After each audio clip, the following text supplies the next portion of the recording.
Sushant Singh Rajput case में रोज नए इंकिशाफात हो रहे हैं। रिया चक्रवर्ती की चैट जो डिलीट कर दी गई थी, उसके मवाद से ये पता चलता है कि वो मंशियात का धंधा करने वालों के राब्ते में थी।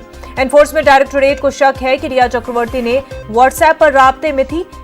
नारकोटिक्स ब्यूरो सुशांत मौत मामले में अब ड्रग्स एंगल की जांच करेगा। मुंबई से हमारे नुमाइंदे अमित राय हमारे साथ जुड़ चुके हैं। अमित, अब इस पूरे मामले को ड्रग्स एंगल से भी देखा जा रहा है, उस तरीके से भी जो है इस पूरे मामले को अब तफ्तीश की जाएगी। देखिए, इसके पहले मैं आपको एक बड़ी खबर दे दूं कि रिया चक्रवर्ती को कूपर अस्पताल के शौगरी में जाने के लिए जो मुद्दा पकड़ा था इजाजत का, वो तुरंत पकड़ लिया और राज्य मानवाधिकार आयोग ने जो है नोटिस भेजा कूपर अस्पताल को और पूछा कि जब रिया परिवार के सदस्य नहीं थी तो उन्हें मॉर्चरी में दाखिल कैसे जाने दिया गया, किसने उन्हें मॉर्चरी में दाखिल होने की इजाजत दी है, रिया को पुलिस ने रोका क्यों नहीं, ये मानवाधिकार का उल्लंघन है। और अस्पताल के डीन और स्थानीय डीसीपी को सोमवार तक पूरे मामले में अपना जवाब दाखिल करने के लिए कहा है।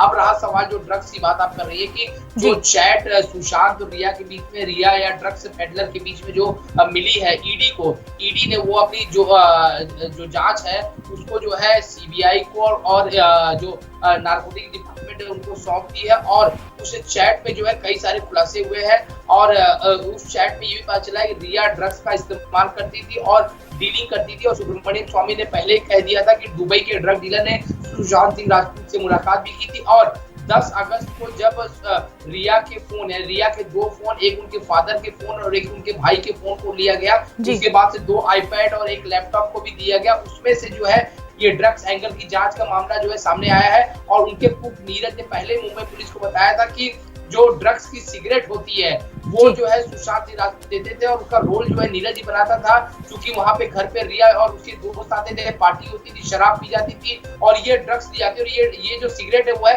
मारिजुआना सिगरेट, और ये सिगरेट जो है सैमुअल मिरिंडा जो है लाते थे और सुशांत इसको पीते थे। और मौत के 3 दिनों पहले भी जो है नीरज ने सिगरेट की रोल बनाई थी और जब मृत्यु के बाद जो केस देखा गया जहाँ सिगरेट रखा जाता है उसमें एक भी सिगरेट मौजूद नहीं था।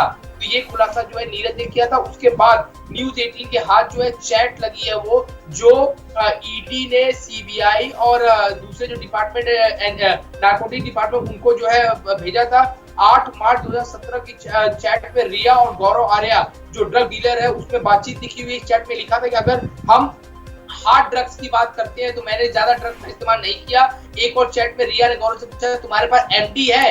एमडी एक ड्रग्स होता है और एमडी में यानी एक ड्रग्स है और ये एक तरह का ड्रग्स है जो काफी स्ट्रॉन्ग माना जाता है। फिर 25 नवंबर 2019 की चैट जो रिया और जया शाह के बीच हुई। जया शाह भी जो है एक बड़ी मैनेजर कही जाती है जो बॉलीवुड सेलिब्रिटीज को हैंडल करती है। तो उसमें ये कहा गया कि मैंने उससे श्रुति से कोऑर्डिनेट। जी बिल्कुल अमित, तो अब इस पूरे मामले को ड्रग एंगल से भी तफ्तीश होगी और जो कुछ चैट सामने आए हैं उस पर भी तफ्तीश की जाएगी। अमित, बेहद शुक्रिया तमाम तफसीलात के लिए।